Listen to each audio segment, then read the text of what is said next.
Hello student. आज की नई शुरुआत कुलम्स के नियम के साथ होगी और आप लोगों से जरूर उम्मीद करेंगे इस कंसेप्ट को समझिएगा और थोड़ा सा चैनल के वृद्धि के लिए दूसरे पर्सन तक यानी अपने फ्रेंड के पास शेयर करिएगा ताकि वो बच्चे भी जुड़ सकेंगे और मेरे साथ रेगुलर रूप से क्लासेस को कंटिन्यू कर सकेंगे। तो आइए शुरू करते हैं कुलम्स के नियम। और हर दिन एक नए लेक्चर के साथ हम शुरुआत करते रहते हैं फिजिक्स के 12th क्लास की अभी। तो आइए कुलम्स के लॉ को समझते हैं और इनके बारे में समझेंगे। तो सबसे पहले हम लोग चर्चा करेंगे चार्ल्स एंगस्टन डी कुलम की। ये फ्रांसीसी भौतिक शास्त्री थे और जैसा कि ये जानते थे कि सबसे पहले ये आर्मी यानी मिलिट्री में ज्वाइन किए। मिलिट्री ज्वाइन करने के बाद इन्होंने कर्नल के पोस्ट पे भी रहे। फिर उसके बाद इन्होंने वहाँ से रिटायरमेंट ली यानी कि सबसे पहले इस्तीफा दिया और फिर आगे की तरफ प्रोसीड किया। तो आज हम लोग पहले ये समझेंगे कि चार्ल्स एंगस्टन डी कुलम ने इस नियम का प्रतिपादन कैसे किया था। तो चार्ल्स एंगस्टन डी कुलम ने सबसे पहले देखिए, इसका ना शॉर्ट वीडियो में मैं आपको कल प्रोवाइड करने वाले हैं टोरोसन एक्सपेरिमेंट जो यहाँ पे दिखाया जा रहा है। कौन सी एक्सपेरिमेंट? टोरोसन एक्सपेरिमेंट। तो ये टोरेसन एक्सपेरिमेंट को समझाने में सफल रहे और इसी नियम के आधार पे इन्होंने टोरोसन नियम यानी कि सीधा सा कह सकते हैं एक मरोड़ के संतुलन नियम को समझाने में सफल रहे। और इसी नियम में इन्होंने बताया कि सबसे पहले दो आवेशों के बीच में आकर्षण तथा प्रतिकर्षण बल की अनुभूति होती है, जिस बल को आज हम लोग समझेंगे या कि टोरोसन के एक्सपेरिमेंट में किस प्रकार के बल की चर्चा की गई।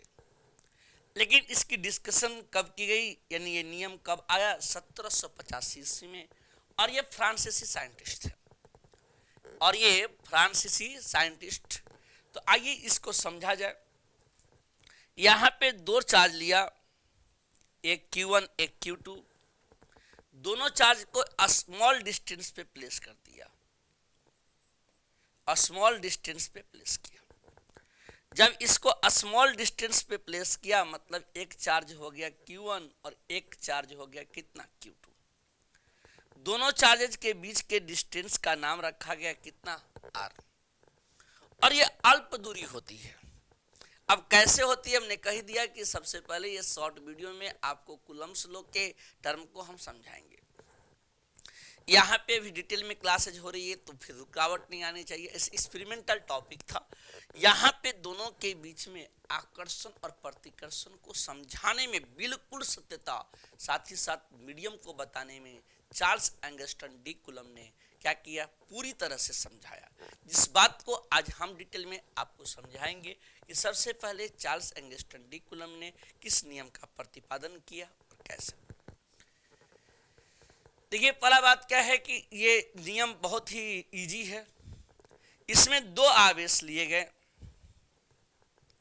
एक आवेश का नाम इन्होंने क्या रखा? Q1।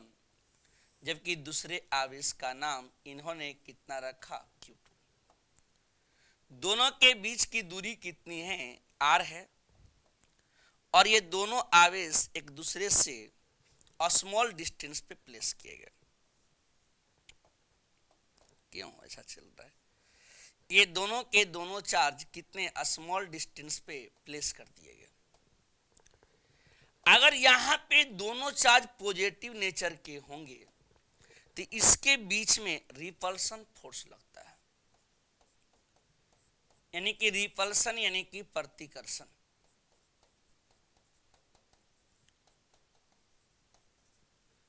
कब ऐसा होगा? जब दोनों के दोनों चार्ज कैसे होंगे? रिपल्सिव नेचर तभी होंगे जब यहाँ पे दोनों पॉजिटिव या दोनों निगेटिव होगा, यानी इसके बीच में एक बल लगता है जिसका नाम है प्रतिकर्षण बल।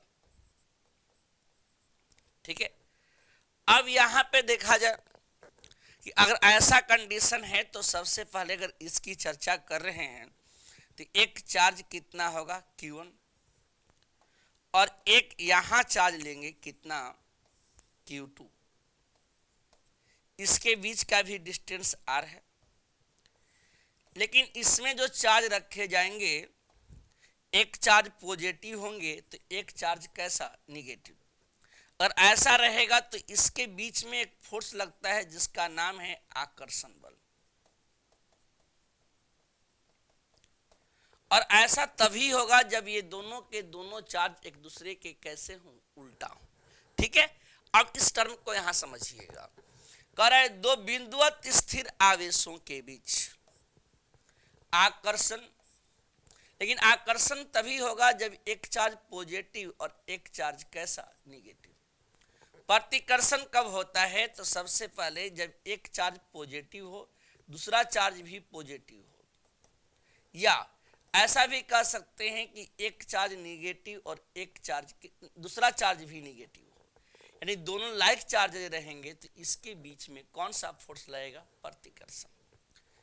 तो और ऐसा होता है तो ये बल दोनों आवेशों के परिमाणों के गुणनफल के समानुपाती, ठीक है, और इनके बीच के दूरी के वर्गों के व्युत्क्रमानुपाती होते हैं। क्लियर है यहां तक।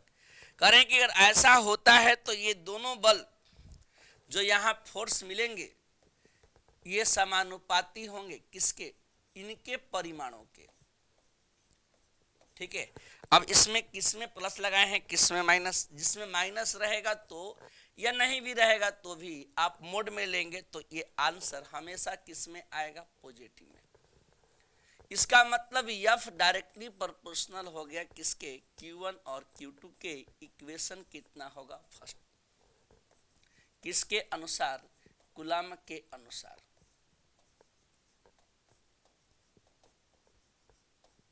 ठीक है, according to coulomb, according to coulomb. ठीक है, अब सेकेंड टर्म आया कि F समानुपाती है व्युत्क्रमानुपाती किसके, R स्क्वायर के, इक्वेशन नंबर 2।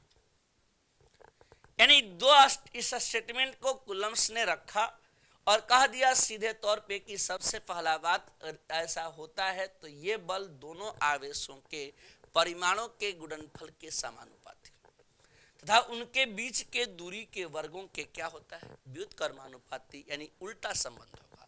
यदि दोनों चार्ज एक दूसरे से दूर चले जाते हैं तो फोर्स का वैल्यू डिक्रीज कर जाएगा, नजदीक आते हैं तो बल का वैल्यू क्या होगा, बढ़ जाएगा। और ऐसा होता है तो सबसे पहला कंडीशन आएगा कि एक फोर्स लग रहा था अट्रैक्शन और एक फोर्स लग रहा था रिपल्शन, और ऐसे कंडीशन में product of magnitude of rest charges and inversely proportional to a square distance between them. Clear है मैटर। अब ये कंडीशन सीधा सीधा है, लेकिन अब मान लीजिए सबसे पहले इसको हम क्लियर दिख देते हैं ताकि किसी बच्चे को कोई दिक्कत नहीं होगी कि चार्ज पॉजिटिव निगेटिव किस तरह का बिहेव किया। तो यहाँ कूलम के बारे में अब चर्चा की जा रही है। कूलम ने कहा कितना कि सबसे पहले दो चार्ज है, एक चार्ज है Q1 और एक चार्ज है Q2, राइट। अगर ये दोनों चार्ज एक दूसरे के अपोजिट हैं तो इसके बीच में आकर्षण बल लगता है। ठीक है, यानी सीधा बात हुआ यहां पे जो फोर्स लगेगा इसका नाम होगा अट्रैक्शन फोर्स। अगर ये चार्ज कैसे होंगे तो सबसे पहले उल्टा रहें तो अट्रैक्शन, अगर ये सीधा हो गए तो मतलब दोनों चार्ज पॉजिटिव हो जाएं तो क्या होगा, लिख दिए। अगर तो इसके बीच का डिस्टेंस कितना हो गया, R है, यहां पे इसके बीच का डिस्टेंस भी कितना है, R है। इस कंडीशन में यहां पे जो टर्में आ रही हैं तो सबसे पहले इस कड़ी में कौन सा फोर्स लग रहा है, रिपल्सन फोर्स, यानी यहां पे बल लग रहा है कौन सा, प्रतिकर्षण। प्रतिकर्षण बल तब लगेगा जब दोनों आवेश सजातीय प्रकृति के होंगे अर्थात सेम होंगे, तो यहाँ पे बल लग रहा है, कौन सा, प्रतिकर्षण, यानी इसका नाम होता है, इसको बोलेंगे रिपल्सन। ठीक है, तो ये बातें तो जान गए। अब लेकिन शर्त एंड कंडीशन को हमेशा रखते हुए इन्होंने तो बात रख दिया कि अगर चार्ज पॉजिटिव रहा और एक निगेटिव रहा, इसके मतलब क्या है कि दोनों के बीच में अट्रैक्शन फोर्स है। लेकिन अपोजिटली नहीं रहा, यदि सेम रह गया, लाइक रह गया, यानी कि सजातीय रहेगा, तो इसके बीच में कौन सा फोर्स होगा, रिपल्सन। अब इक्वेशन 1 और 2 को कैरी किया जाएगा, तब तो तीसरी इक्वेशन आएगी। लेकिन इस स्टेटमेंट के कंडीशन को समझते हुए जब भी आप इस वैल्यू को लिखते हैं, जो बातें बताई जाती हैं उसी बातों को यहाँ से आपको सेट करना होगा। कि मान लीजिए कि दो आवेश हैं, कौन कौन आवेश हैं, तो सबसे पहले एक चार्ज है Q1 और एक चार्ज है Q2। इनके बीच की दूरी कितनी है, R है। यदि ये सजातीय प्रकृति के होते हैं यानी सेम नेचर के, तो इसके बीच में प्रतिकर्षण और विपरीत रहेगा तो कैसा, आकर्षण बल। आइए अब देखा जाए, ये बात तो जान गए हम लोग। अब क्या करेंगे, इक्वेशन फर्स्ट एंड सेकंड को एक साथ लेंगे।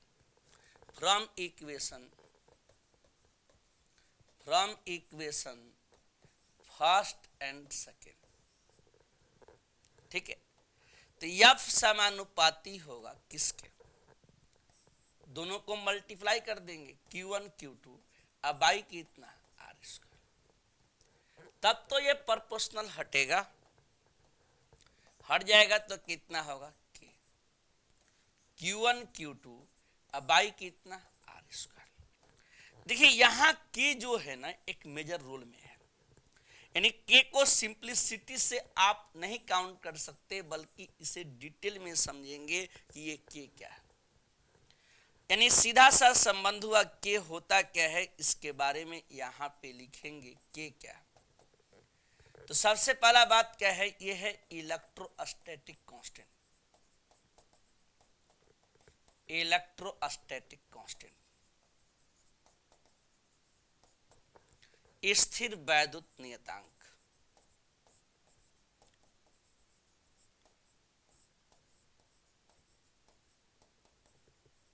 लेकिन क्या होता है, ये दोनों आवेशों के माध्यम पर निर्भर करता है। दोनों आवेशों के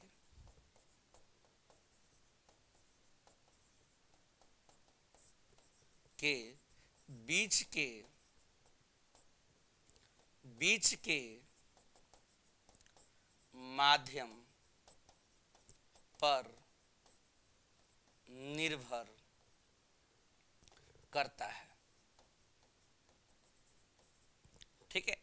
और ऐसा होता है तो क्या हो सकता है, कह रहे हैं क्या, इट डिपेंड्स ऑन, यानी कहने का मतलब क्या है कि जो, यानी डिपेंड्स ऑन, ये दोनों के किस पर निर्भर करता है, माध्यम पे। डिपेंड्स ऑन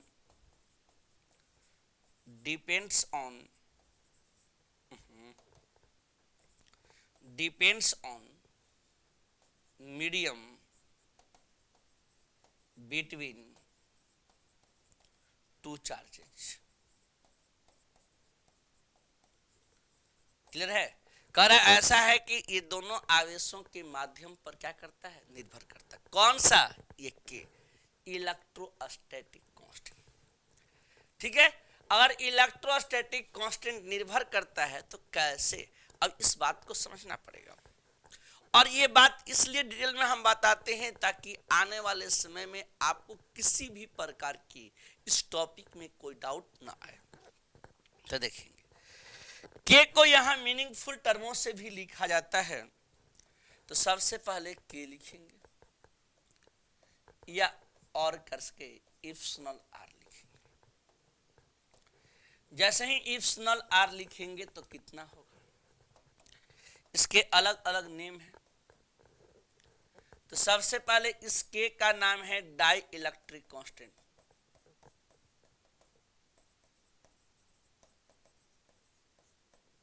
यानी क्या कहेंगे इसको, पारावैद्युतांक।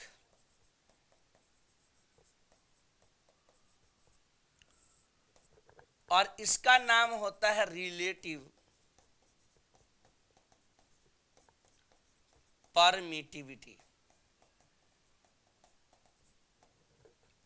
यानी सापेक्षिक आपेक्षिक, सापेक्षिक आपेक्षिक विद्युतशीलता।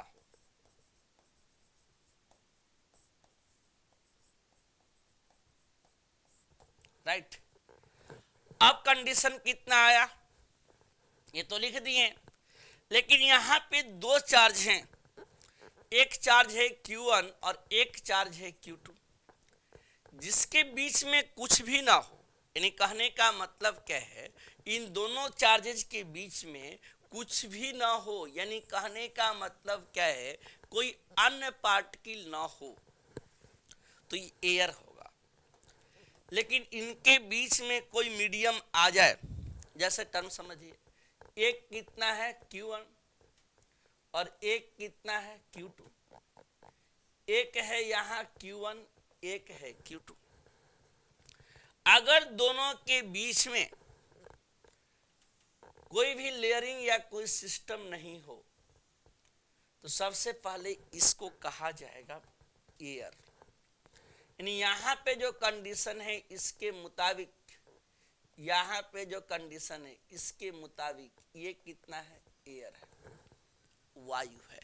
ठीक है, अब जरा सोचिएगा, लेकिन इन दोनों चार्जेज के बीच में कोई मीडियम आ जाए, मीडियम का मतलब होता है माध्यम, और क्या क्या आ सकता है इसके बीच में, वाटर आ सकता है, ऑयल आ सकता है, मिक्का आ सकता है, या ETC, तो इसको कहेंगे कितना, तो सबसे पहले मीडियम। मीडियम क्या करता है, तो सबसे पहले हमने कल कहा कि इस एक्सपेरिमेंट को आपको ऑनलाइन शॉर्ट वीडियो में बताएंगे।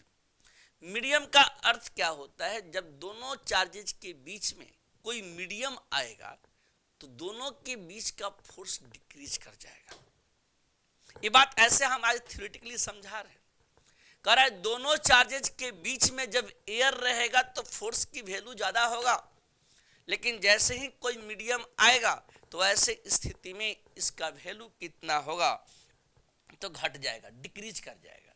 यानी इसमें फोर्स की वैल्यू किस में ज्यादा होगी, एयर में अर्थात वायु में, लेकिन मीडियम रहने पे वाटर रहे, ऑयल रहे, मिक्का रहे, ETC रहे।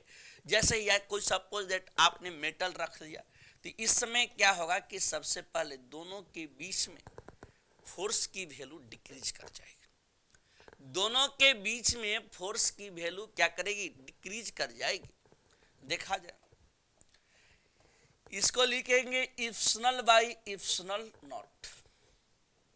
मतलब क्या लिखेंगे, कितना, दोनों आवेशों के मध्य, दोनों आवेशों के मध्य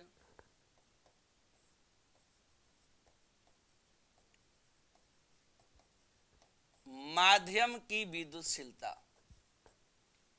माध्यम की विद्युतशीलता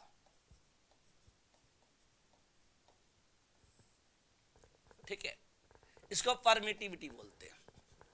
यहां कह रहा है क्या, दोनों आवेशों के मध्य हवा एवं निर्वात की विद्युतशीलता, निर्वात की विद्युतशीलता।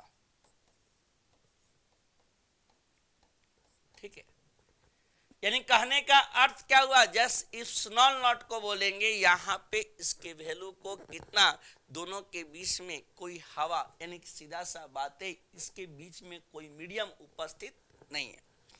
ठीक है, अब इसी बात को इंग्लिश में भी लिख देते हैं कि जो बच्चे इंग्लिश मीडियम में पढ़ते हैं उनको भी दिक्कत ना हो। यहां लिखेंगे कितना, इप्सिलॉन आर। अब इसके मतलब को समझा रहे हैं,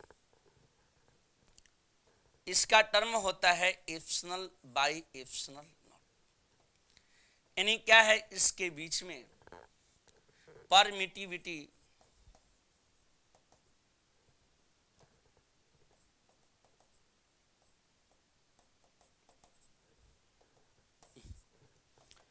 परमिटिविटी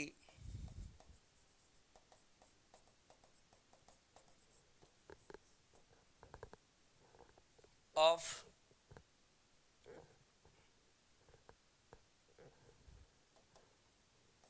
बिटवीन, देखिए माध्यम दो बार आ गया बाबा,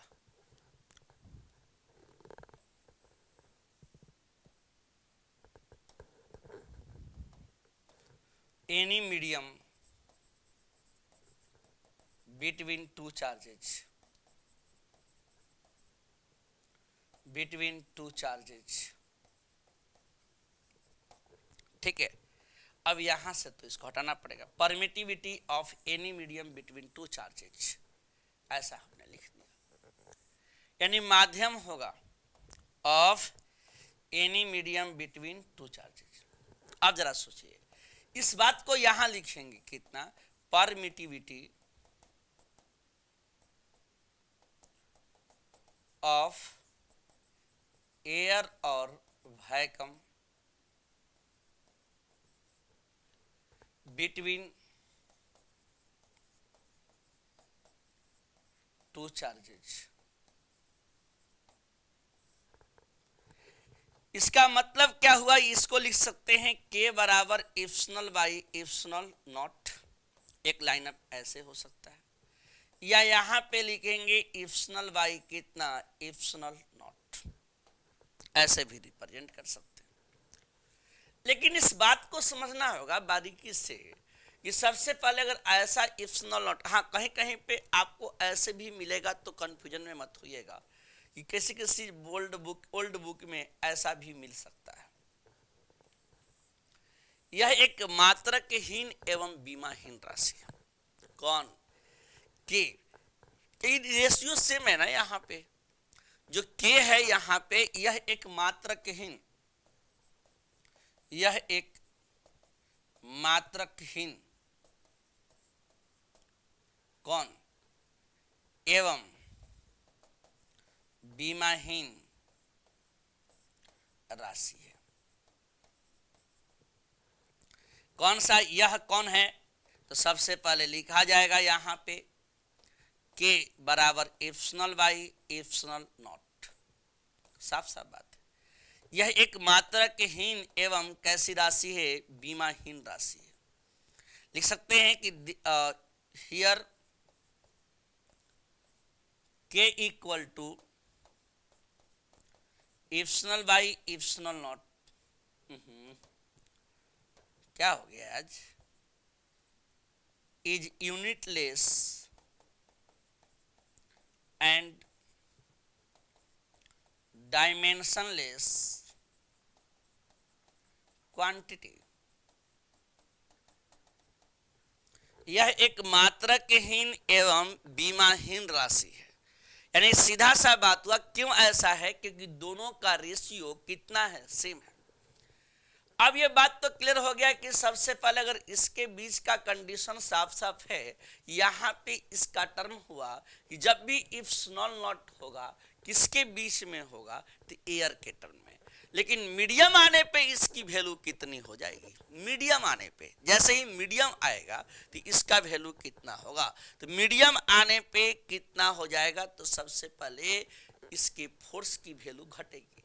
कैसे घटेगी इसकी चर्चा कर रहे हैं, ठीक है, यहां तक तो क्लियर है। अब आइए नेक्स्ट स्टेप तक आगे, राइट, यहां चलिए। तो जब भी कभी याद रखेंगे, जब भी कूलम्ब्स लॉ को स्टडी पढ़ते हैं तो सबसे पहले मीडियम को भली भांति समझेंगे। अगर मीडियम समझने में घबराहट हुई तो आप डाटा याद कर सकते हैं, फॉर्मूला याद कर सकते हैं, लेकिन आगे चल के मीडियम और एयर के बीच के डिफरेंस को क्लियरिफाई नहीं कर पाएंगे। इसलिए मीडियम को बता दिया गया, for any medium, for any medium, किसी माध्यम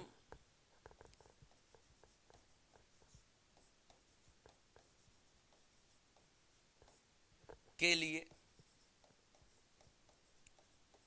ले लिए, और किसी मीडियम के लिए लिए तो इसका वैल्यू क्या होगा, के का वैल्यू ग्रेटर देन होगा 1, या इप्सिलॉन आर का वैल्यू ग्रेटर देन होगा 1। ठीक है, अगर ऐसा आता है तो क्या कहिएगा? तो अगर इसका वैल्यू मैक्सिमम कितना होगा? के का वैल्यू इन्फिनिटी हो सकता है, और इन्फिनिटी किसके लिए होता है? फॉर ओनली मेटल,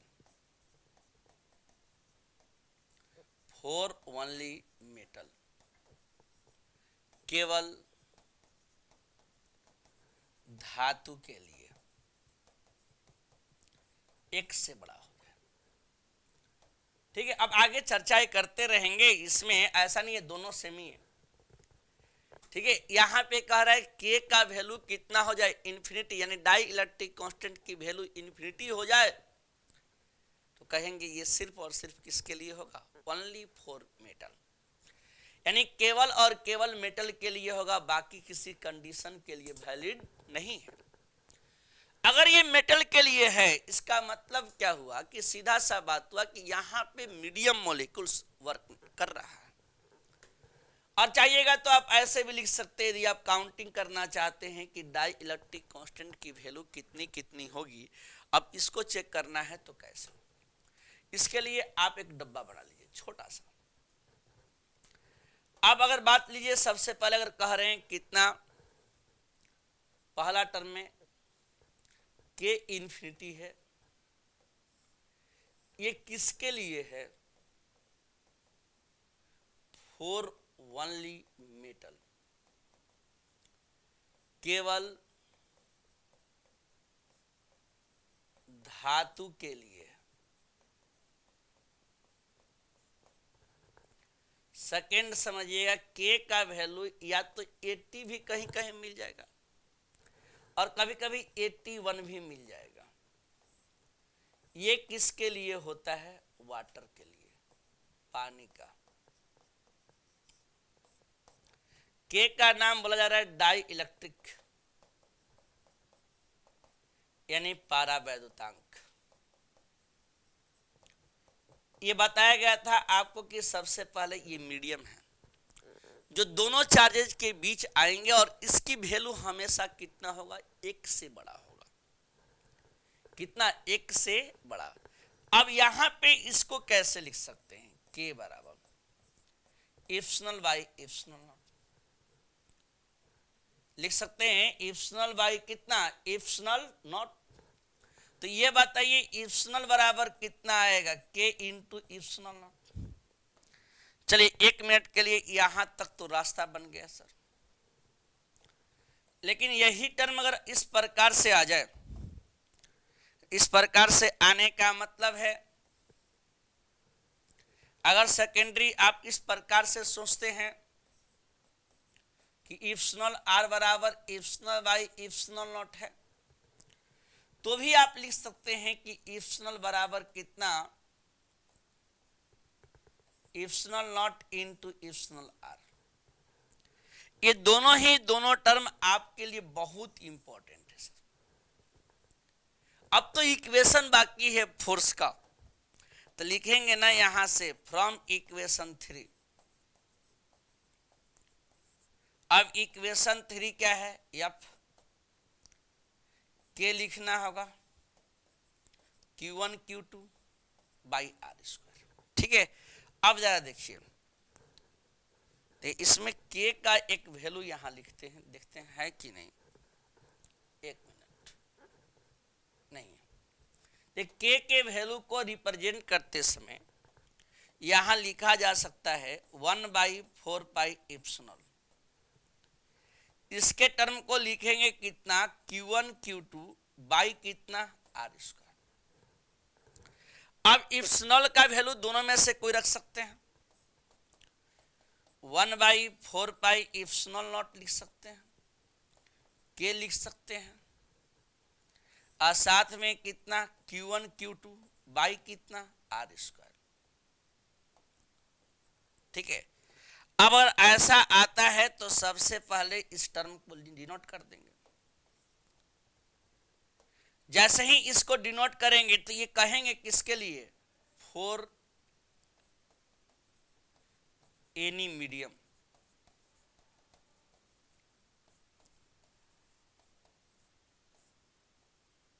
किसी माध्यम के लिए होगा।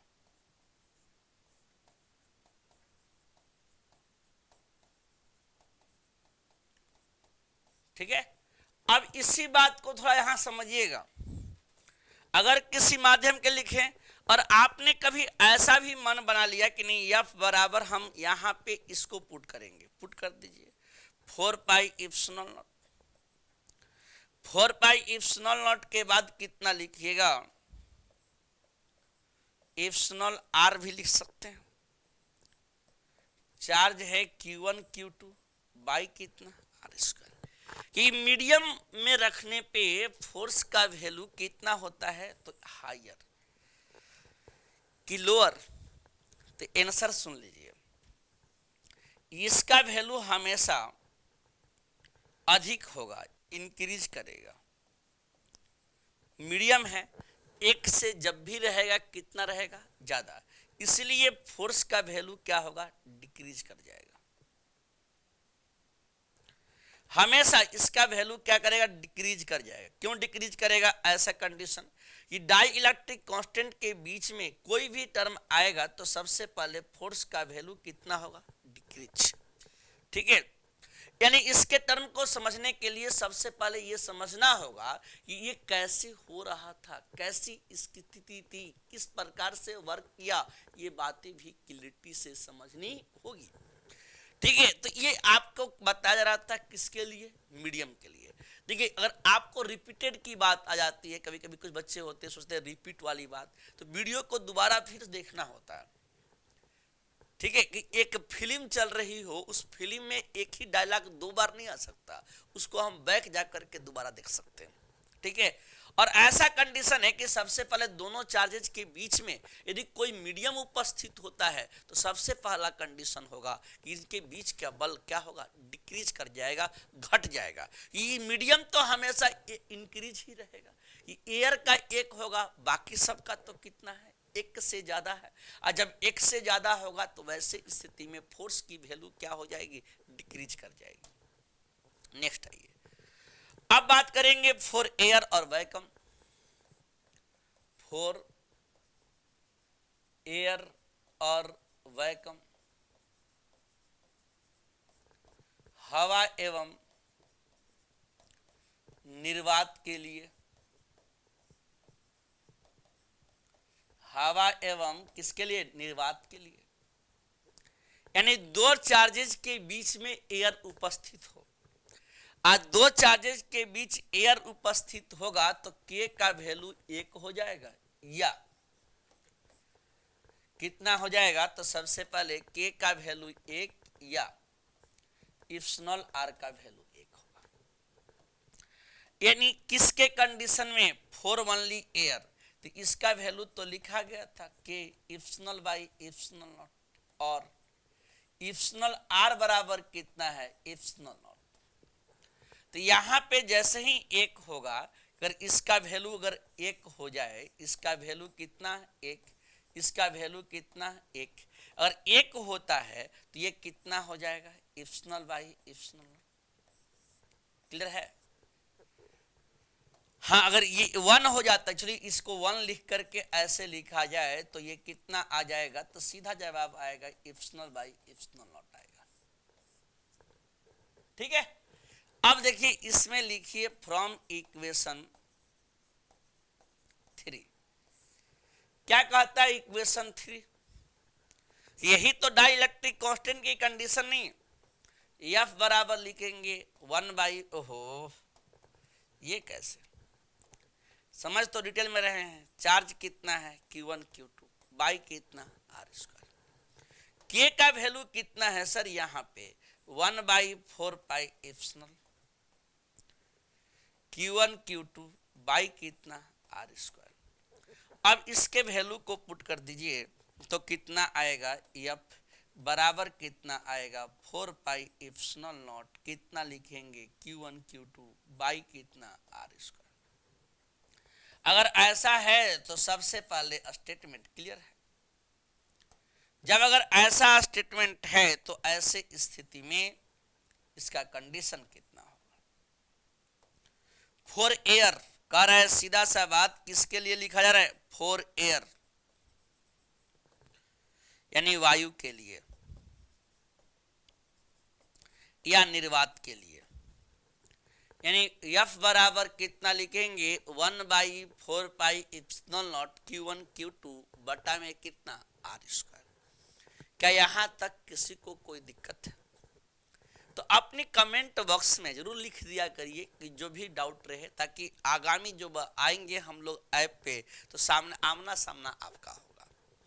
ये देखिए कूलम्ब्स लॉ एक मेजर रोल प्ले करता है इलेक्ट्रोस्टैटिक्स में, क्योंकि यहाँ से कांस्टेंट का वैल्यू डिसाइड होता है, और जिस सेक्शन में कांस्टेंट का वैल्यू डिसाइड हो यानी डिसाइडर टर्म के रूप में रहता है, उसकी अहमियत थोड़ी बढ़ जाती है। चलिए आगे की तरफ बढ़ा जाए। अब यहाँ पे सबसे पहले निकालना क्या है कि अभी तक तो हम लोगों ने क्या डिस्कस किया कि F का वैल्यू लिख लिया,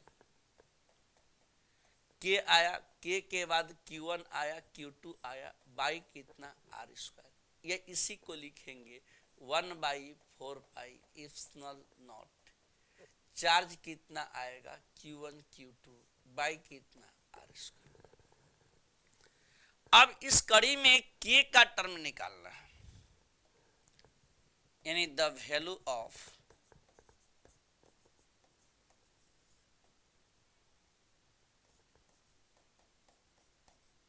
फोर पाई एप्सिलॉन का मान, एक कांस्टेंट है और ये दोनों इक्वल भी हैं, K बराबर 1/4πε0 है। इसका वैल्यू होता है 9 × 10⁻⁹, एकदम फिट। नहले गुने दहला पावर कितना नहला, यहां लिखेंगे तो कितना आएगा न्यूटन मीटर स्क्वायर पर कूलम्ब स्क्वायर। हो गया। अब टर्म आया कि सबसे पहले वैल्यू ऑफ कितना ε0 क्या होगा, द वैल्यू ऑफ ε0। ε0 का मान कितना,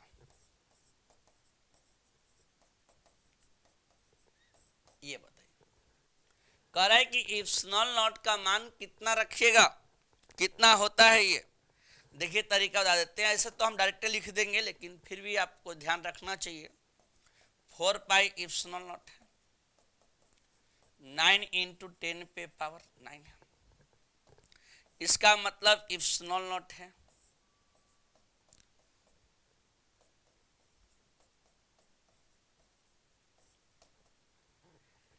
अब इसको कट किया जाएगा तो सबसे पहले 1/4π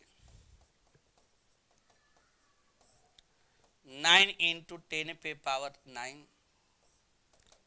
कटने के बाद ये फाइनल आंसर कितना आएगा, तो इसका वैल्यू लिखेंगे 8.85 गुने 10⁻⁻12 फराड पर मीटर। इसको फराड पर मीटर एक यूनिट होगा आगे चल करके। अब ये कैसे आएगा ये यूनिट, देखिए इसकी कंडीशन ऐसा है, C बराबर 4πε0 × r, एक कैपेसिटर में होता है, ठीक है। तो यहां से तो 4π कांस्टेंट है, तो C बराबर ε0 × r होता है। ε0 बराबर C बटा r होता है। C का कितना होता है फराड, और कितना फराड बोल रहे हैं, अब बाय डिस्टेंस का होता है मीटर, यानी क्या लिखेंगे फराड पर मीटर। किसका यूनिट हुआ ε0 का। ओके, अब आगे सोचिएगा कौन सा टर्म आ गया। अब तो चलेगा कूलम्ब के नियम की सीमाएं, यानी कूलम्ब के नियम की सीमाएं क्या है, पूरी टॉपिक की जानकारी होगी पूरी कूलम्ब लॉ की। तो याद रखेंगे कूलम्ब्स के नियम की अगर सीमाओं की बात किया जाए तो इसमें कितने चार्ज के बारे में हम लोग पढ़ते हैं, तो सीधा जवाब आता है कि 2 चार्ज है। अब इसमें 2 चार्ज है तो कौन कौन से हैं और किस तरह के टर्म की बात हो रही है, यहाँ पे कह रहा है कि इसमें कितने कूलम्ब के नियम की सीमाएं बताइए। तो कूलम्ब के नियम की जो सीमाएं हैं इसकी कंडीशन साफ साफ है। यहाँ पे अगर बात किया जाए तो ये केवल रेस्ट चार्ज पे काम करता था, मतलब एक चार्ज Q1 है और दूसरी चार्ज कितनी है, Q2 है। लेकिन ये दोनों के दोनों चार्ज रेस्ट में हैं और इनके बीच का डिस्टेंस कितना है, R है। कह दिया, कहा ऐसा है कि बोथ द चार्जेज रेस्ट में होना चाहिए और साथ ही साथ स्मॉल डिस्टेंस पर होनी चाहिए। साथ ही साथ इसकी कंडीशन की टर्मों को स्टेप टू स्टेप रखा गया। कूलम के नियम की सीमाएं, तो कूलम के निम्नलिखित सीमाएं हैं। पहली सीमा यह है कि यह केवल बिंदुवत आवेशों के लिए सत्य है, ओनली फॉर किसके लिए, पॉइंट चार्ज। साथ ही साथ यह केवल स्थिर आवेशों पर लागू होता है, स्टैटिक चार्ज पर लागू होता है, बाकी सभी चार्जेस पर लागू नहीं होता है। कह रहा है कूलम का नियम किसके लिए, ओनली रेस्ट चार्ज के लिए वैलिड है, बाकी सभी चार्जेस के लिए वैलिड नहीं है। अगला टर्म आता है कूलम का नियम दोनों आवेशों के माध्यम पर निर्भर करता है। ये सबसे बड़ी लाइन है, या इसको कह सकते हैं, याद रखेंगे, no specify the nature of the charge, क्योंकि चार्ज पॉजिटिव है कि निगेटिव इसकी क्लैरिफिकेशन कैसे। यहाँ पे ऊपर में लिखा गया कि सबसे पहले चार्ज अगर निगेटिव ही है तो ये पॉजिटिव हो जाएगा। तो बताइए इसमें कैसे मालूम चलेगा कि निगेटिव और पॉजिटिव से क्या डिफरेंस है, ये भी क्लैरिफाई नहीं कर पाता है। ये बात क्या आया कि यहाँ पे चार्ज है Q1 Q2, तो इस कंडीशन में सीधा सीधा संबंध हुआ। जो टर्में लिखी जाएंगी, पहले इसकी जो बातें हम लोग कर रहे हैं, यहाँ पे स्पेसिफाई नहीं हो पाता है। अगर निगेटिव चार्ज भी हो तो उससे डायरेक्शन और टर्म का क्लियरेशन नहीं होता। अलग बात है कि इनके बीच के फोर्स के संबंध को हम लोग समझ सकते हैं, इनके बीच में ये फोर्स लगता है, लेकिन ये नहीं कह सकते हैं कि यहाँ पे ये चार्ज पॉजिटिव है कि निगेटिव, यानी कोई उसने स्पेसिफाई नहीं कर पाता। कूलम का नियम बड़ी दूरियों के लिए मान्य नहीं है, ये बात बिल्कुल सही है। और कूलम का नियम मीडियम पे डिफाइन करता है, यानी मीडियम पर निर्भर करता है। यह आपके 2 मार्क्स के क्वेश्चन है। अब थोड़ा सा एक चर्चा और करेंगे। इप्सिलॉन नॉट के यूनिट और डायमेंशन, इप्सिलॉन नॉट के यूनिट और डायमेंशन कैसे निकालना, यहां पर SI unit of epsilon not, यानी इप्सिलॉन नॉट का मात्रक, और साथ ही साथ यहां लिखेंगे डायमेंशन ऑफ इप्सिलॉन नॉट।